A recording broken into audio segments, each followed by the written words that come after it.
Second question करने जा रहे हैं। ये थोड़ा सा बड़ा है। In a certain sum of amount, इतना अमाउंट है, 3 साल में इतना हो रहा है, 5 साल में इतना हो रहा है। अगर हम इसको इससे घटा देंगे तो 2 साल का इंटरेस्ट निकलेगा। हाँ, हमारा 92,400 में से अगर हम 81,840 अगर हम घटा देंगे तो हमारा कितना घटाएंगे, ये निकलेगा। ये क्या निकल रहा है माइनस करने के बाद? ये आपका इंटरेस्ट निकल रहा है, वो भी 2 साल का।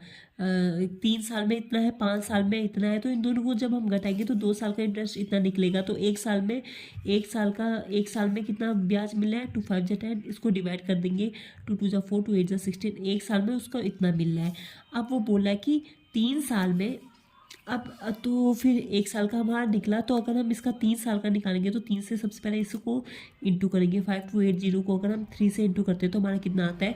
0 इस 24 6 7 8 5 3 जा 15, तो हमारा इतना आ गया।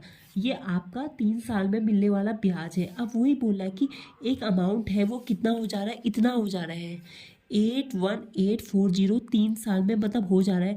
अगर हम इसी को मतलब 3 साल में इतना बढ़ जा रहा है और बढ़ इस हिसाब से रहा है, इसमें से अगर हम घटा देंगे तो हमारा प्रिंसिपल निकलेगा नहीं निकलेगा? तो घटाओ इसको। 1 4 6, एक उधर के 7 में से गया 6, तो ये हमारा प्रिंसिपल, आपका प्रिंसिपल निकल चुका है।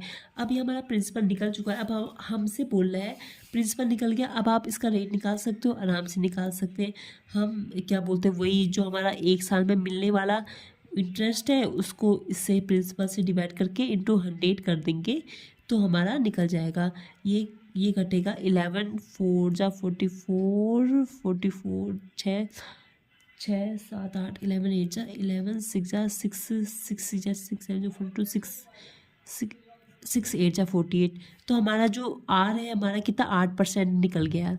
अब ये आर निकल गया। अब वो हमसे बोल रहा है कि अगर उसका जो वो है रेट है वो अगर 2% बढ़ जाए, तो मतलब अगर वो 10% हो जाए, तो अब हमसे पूछ रहा है कि how many years will the sum double itself. अभी देखो ना, इसको अब छोड़ दो, 100 रुपये है वो अपने डबल हो जा रहे हैं, 200 हो जा रहे हैं, और रेट कितना 10% के हिसाब से, मतलब वो बढ़ कितना रहा है, इस पे से देखो 100 बढ़ रहा है, 10% के हर एक साल 10 बढ़ रहा है, तो कितने साल लग जाएंगे? 10 साल लग जाएंगे। इसका 10 साल इसका आंसर होगा 10 ईयर्स। आई होप आपको समझ में आया होगा।